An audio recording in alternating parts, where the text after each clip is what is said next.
Hello, and welcome to my podcast, Good Grief. My name is Dr. Christine Malone, and in this podcast, we talk about trauma, tragedy, and survival. In each episode, I will interview someone that has gone through grief in some way, and we will discuss the impact it has had on their life. By sharing these stories, we hope that others won't feel alone should they be going through similar situations.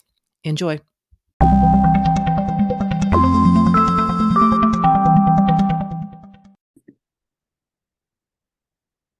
Okay, listeners, thank you so much for joining me for this podcast. My guest is going to tell us some stories about losses that she's incurred in her family life. So, guest, if you would introduce yourself and just tell us a bit about kind of some of the grief processes you've been through. Hi, I'm Melissa. I'm a blogger, a podcaster, mom, a wife, daughter, and sister. I have lost a lot. I think my first experiences with loss, and I don't think I told you this, Christine, is when 1983, I lost both my grandmothers in the same year. I lost one in February, and then the other one died in August. So, and wham, bam, thank you, ma'am. My first experiences with grief, and I think I was in 8th grade going into 9th grade. So that was very first experience with that. Were they expected? Were they sick before, or was it a surprise? The first one, my mom's mom was surprised. She passed away in her sleep. But my second one, we were surprised that she was even alive, because this woman had all her systems were failing, but no, she was hanging on because she wanted to see us. And she was one of the toughest people I know. She's actually one of my role models in life because she never let anything get her down. The word Spitfire comes to mind when I think about people like that. It's like, yeah, she was actually legally blind, and she lived by herself. Look at her. Wow, that's crazy. That's something to be admired by. Yeah. Then you get into, adult life and you have more losses. So tell us a bit about that.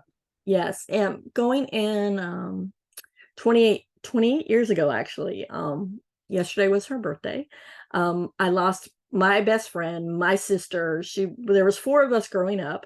I always say that my dad and mom had 2 sets of kids. One set was my mom's kids and one set was my dad's kids, even though we all had the same parents, because my dad was in the military and he was a Marine. And so he was gone when my older 2 sisters were born. And then when my sister Karen and I were born, he was home.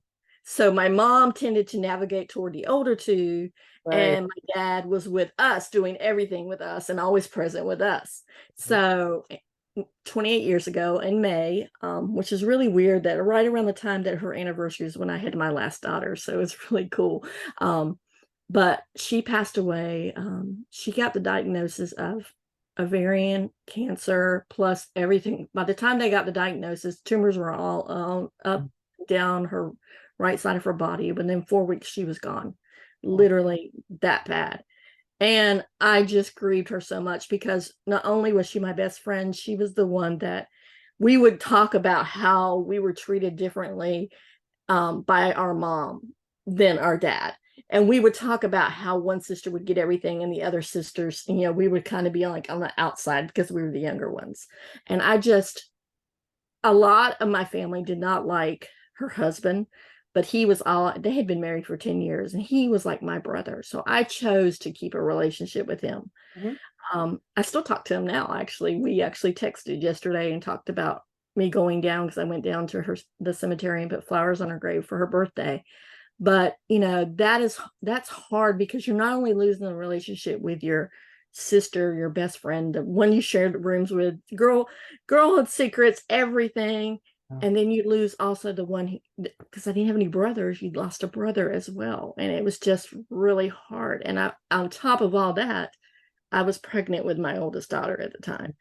And that throws you into a whole new loop, because you have hormones. And I was actually put in the hospital for a day because I was dehydrated. I was having cramps and everything else with her. And they honestly didn't know what was going on. I mean, it was really scary for me, because I really honestly thought, because they hid people, family hides things from each other.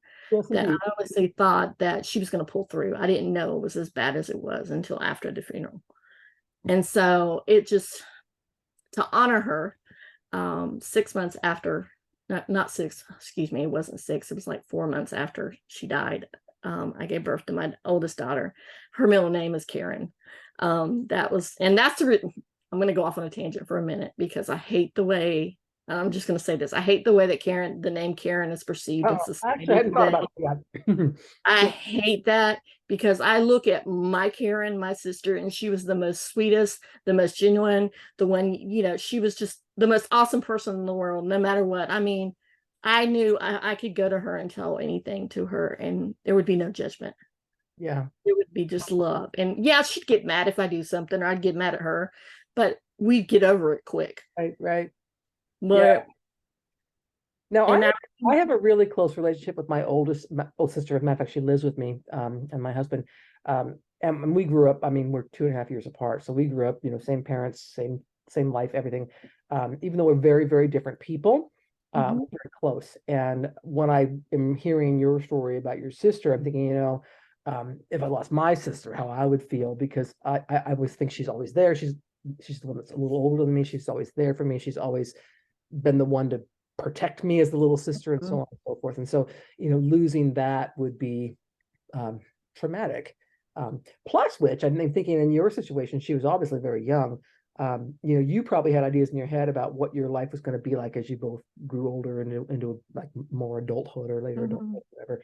And that loss, not being there. I mean, the birth of your child, for example, and those kinds of things are just so difficult to, navigate when you're in, losing someone that you didn't expect to lose.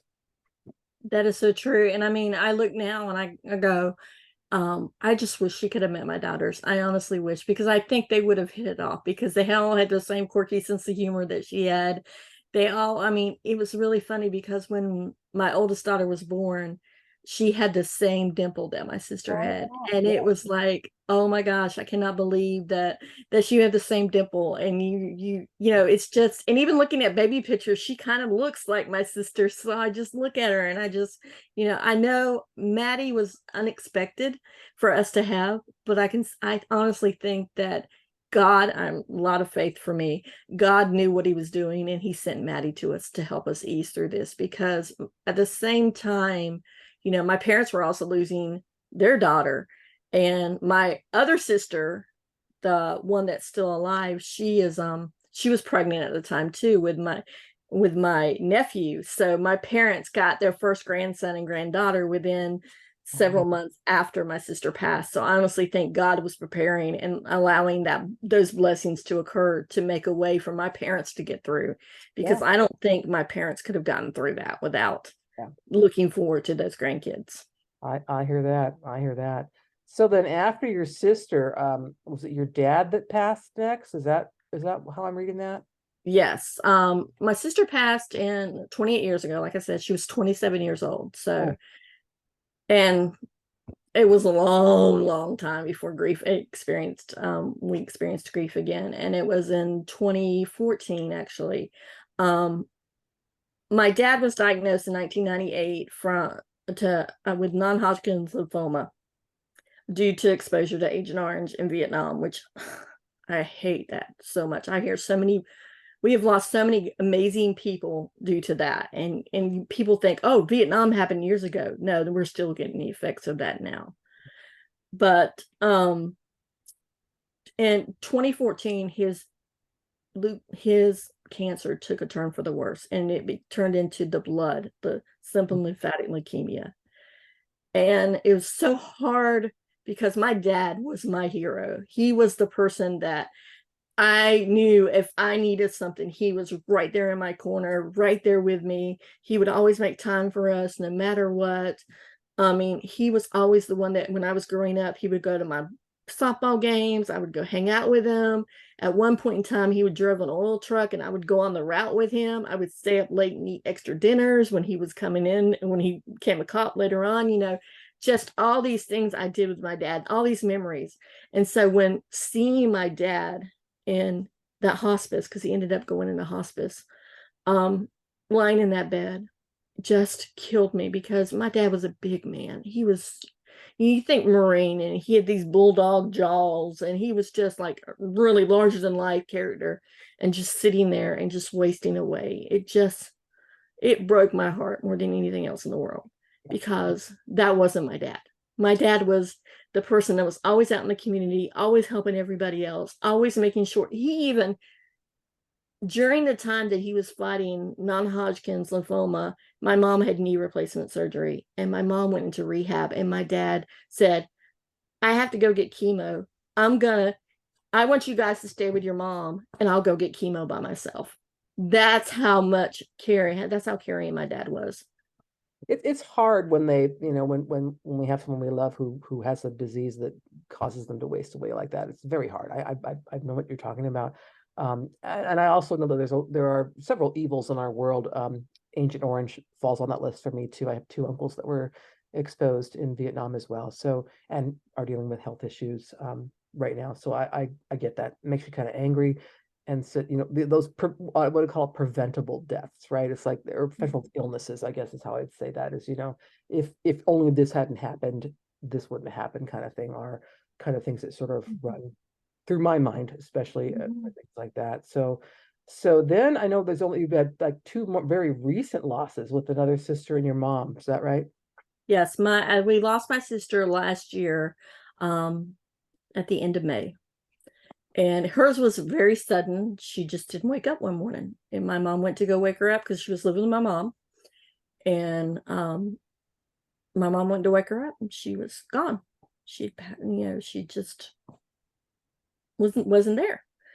And so I don't have the greatest relationship with my mom, but I try to just say, okay, I know you're grieving, Sherry. Let me kind of step in and kind of, come over. And we started going over Thursday nights and having dinner with her because my husband worked on Thursdays, and just trying to be there for her. And then just recently, my mom passed away in August. She fell and broke her hip, went in the hospital. She got out of the hospital, went to rehab, and she was talking to the nurse, and the nurse turned around and looked at her, and she took her last breath. And all we could think of is, because she was on blood thinners, that maybe there wasn't the same prescription or the same, they may have been giving her the generic one instead of whatever she was supposed to be on. And that dosage, that little bitty thing, could have caused a blood clot, because literally she was gone like that, and nothing to revive for her. Yeah.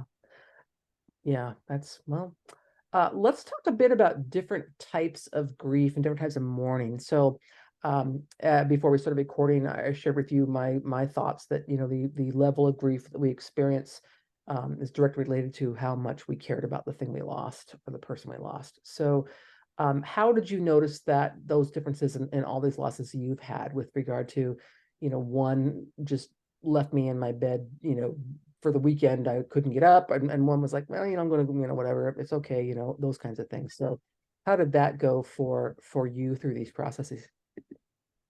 Yesterday, like I said, yesterday was Karen's birthday, and I think this was the first time after 28 years that I was able to go to her grave and not cry.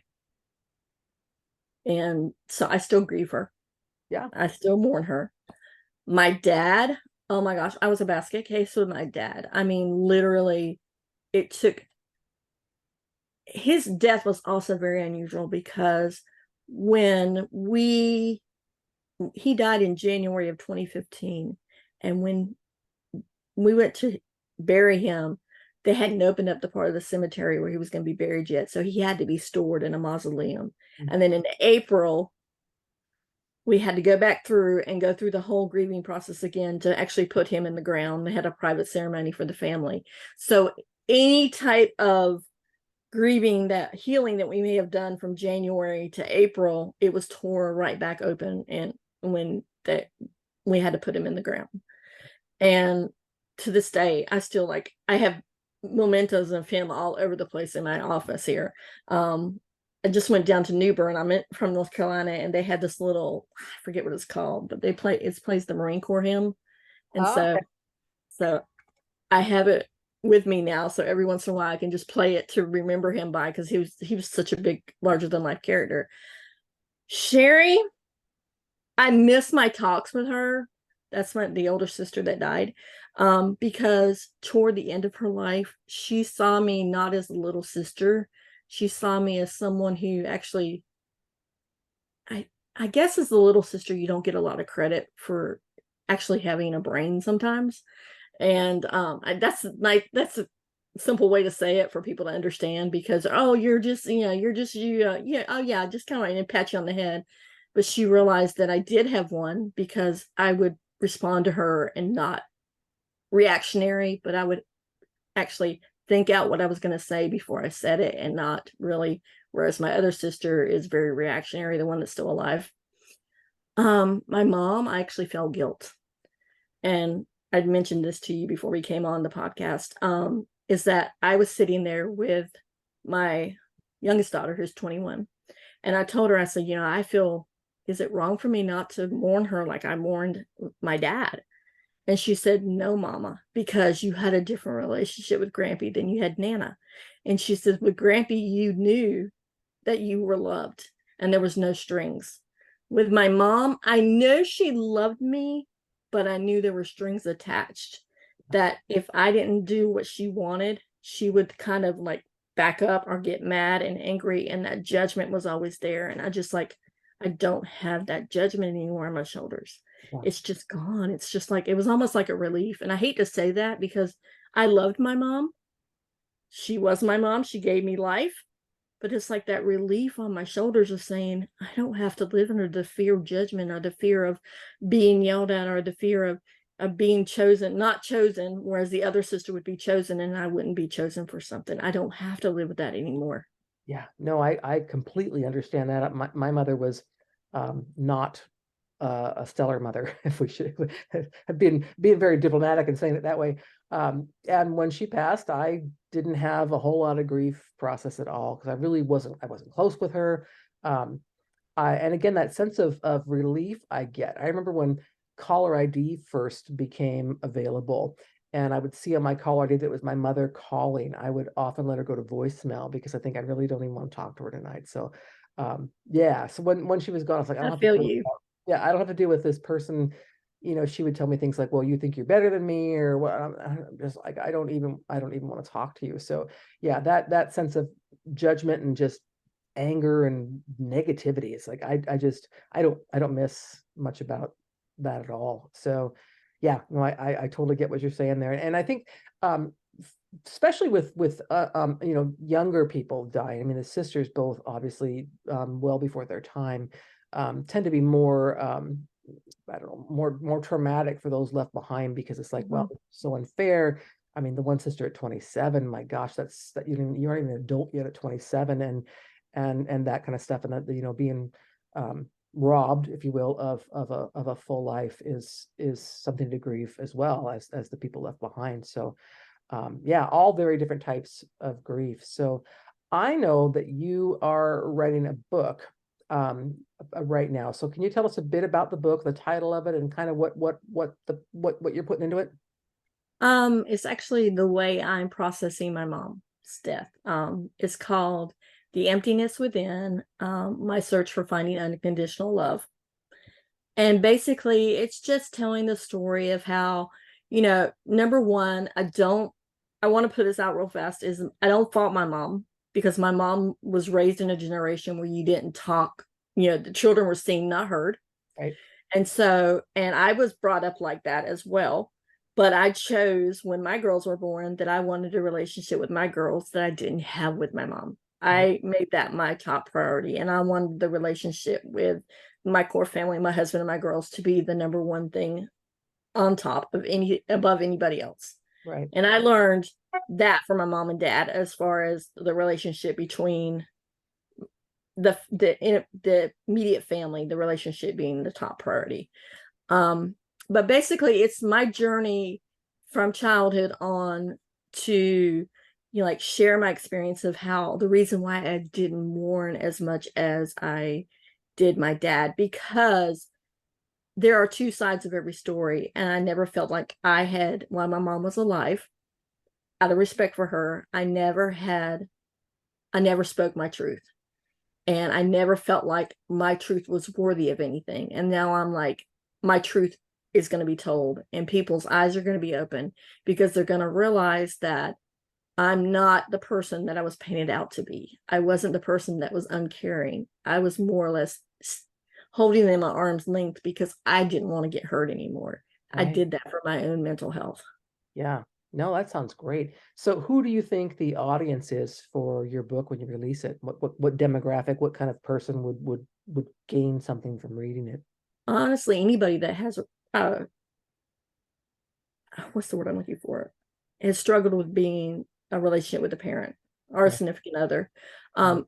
It's going to be Christian based, obviously Christian readers, Mhm. because my strength, my unconditional love was finding God. And when I turned 50, I was like, nobody's going to tell me what to do. It's like the movie. What's the movie? Dirty Dancing. It's Yeah. like nobody's putting baby in the corner. Oh, Nobody's putting us in the corner anymore. I'm actually going to go out. I'm going to do what I'm saying I'm going to do, and I'm going to start living my life. And it's so funny that yesterday, when my daughter and I were coming back from Wilmington, we talked about how I had changed in the last couple of years. You know, over the years, I've changed. I used to be like my mom, but I've worked really hard to not be like my mom with my girls. And she said, yeah, Mama, you have worked. I said, yeah, but there's not times when I don't go back to that mode. And she's like, that's true, but we're all human. But Mhm. you make a point to say, okay, I validate your feelings whenever the girls come and tell me something. I'm like, yeah, I don't recall it happening, but if I did do this, I am sorry. And saying I'm sorry is probably the biggest thing you could say. It's the hardest thing, but the biggest thing you can say to your kids. And I Absolutely. never got that from my mom. Yeah. So you broke the cycle of, not having that dismissive or non-personal relationship or whatever it is. Mm-hmm. I seriously admire that because I have strived through that throughout my life as a parent as well, to just give my children a different reality than what I grew Yeah. up with. So I get that. Tell us a little bit about your blog. So you have a blog, chats from the blog cabin. So what kind That's of, the podcast. That's the oh, podcast. I'm sorry, the podcast. Well, so what is it you cover in your podcast? I basically, anybody that wants to come in, and if you want to come on, I would love to have you on. It's anybody that wants to come on and tell their stories, because I feel like my story has not been told. Hmm. And so I want to give other people's voices. I mean, I've had people come on that we talk about being still. We talk about plant-based life. It's basically a jack of all trades. It's like say my blog is the jack of all trades blog as well. It's anybody that wants to come on and tell a story, even if I don't believe, Ah, or I don't, um, okay. Yeah, someone may come on with a different religion and I don't believe, but I'm still gleaning something from them. I'm listening to them. I'm giving them that space to tell their story because I wasn't given that space myself. yeah, no. So yes, I mixed those up. So the blog is Adventures of Frugal Mom. So tell us a bit about that. Okay, that was where my line for creativity came in. It started in 2011. I was actually working as a school teacher, and one of my friends who was also a school teacher said, "Oh, well, let's you know how to do this." And it started out as a coupons and deals blog, but there's so much competition in that era. So I decided, you know what, I'm just going to start doing lifestyle. And I started doing that, and the girls got involved with it. And every once in a while, my girls pop up on it, and it's just a way for me to be able to do things with the family. We didn't have a lot, but we were able to do stuff together. And now it's more evolved. Now that they're older, it's more me writing about just other stuff, household tips and things like that, and crafts and DIYs and stuff like that. So, but yeah, it was just a way for me to earn a little bit of money so that my girls can go and do things with us, and we have experiences and everything else. Yeah, yeah, no, it sounds good. Sounds great. I'm looking forward to looking up your both your podcast and your blog, and I definitely want to read that book. So, so if someone was listening to this podcast and they've experienced grief, and maybe especially that sense of relief that you get, like you talked about with the judgment and so on and so forth, what sort of advice would you give? Because I know when for myself when my mother passed, I didn't have a lot of reaction, and I've had a lot of people when I share that with them just be shocked like I'm a bad person. And I will argue that because I don't think I'm a bad person. But I mean, what would you say to someone who might be listening in that same spot? It's okay. It's okay to feel what you're feeling. I mean, people have to know that no matter what, your feelings are valid. That you, even if, I mean, yeah, I cried at my mom's funeral. Don't get me wrong. I did cry, but it's not like a sense of loss. Like I can drive by her house now and really walk in and go, okay, she's not here, but but then I also get the peace knowing that my mom and dad were married for 54 years. And now she's back with my dad. And I know my dad is happy that she's with him.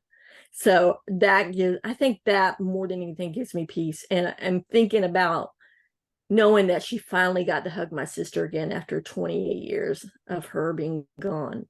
Yeah. To me, it was just like, even though she said she wasn't ready to go, honestly, I think she was. I just think she was just biding her time until it came.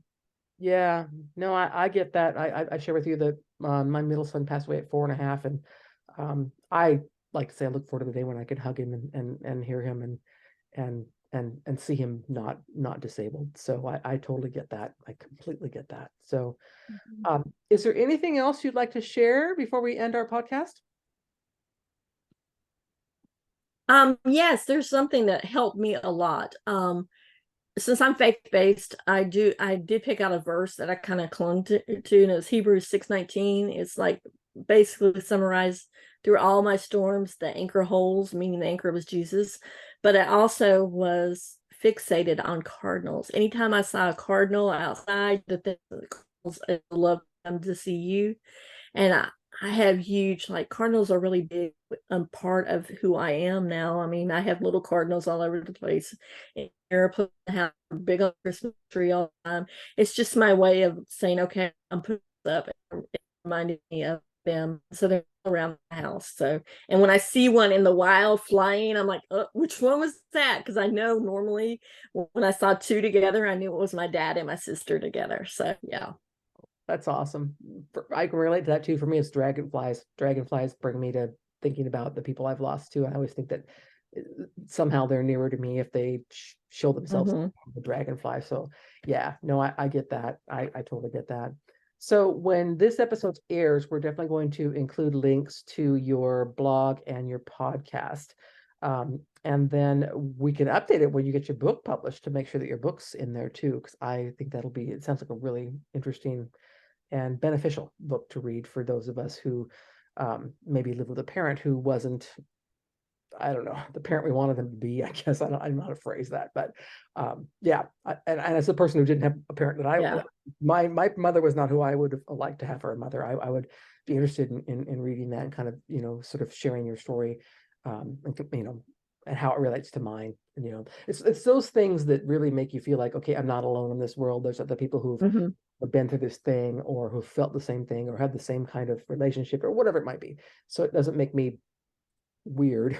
it just means I'm not the same as some other people, but I still have something in common with people who, like you, who write about it, and I can read that. So I appreciate that. And I appreciate the time that you put into that, because I know, having written my own autobiography, there was a lot of emotions that came up for me in that writing that I did not even realize I hadn't worked through.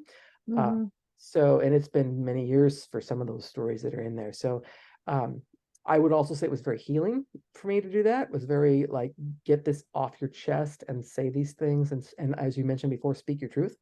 And that was really, really a very strong, driver for me. And when I hear people talk about wanting to write those kinds of things, I'm like, let me tell you what, it's going to feel so good to write that thing. Even if you never publish it, it's going to be so good to write that thing. So, so good for you for doing that. So yes. Well, thank you again, Melissa, so much for being on my podcast. I have enjoyed very much talking to you and meeting you and hearing about your family.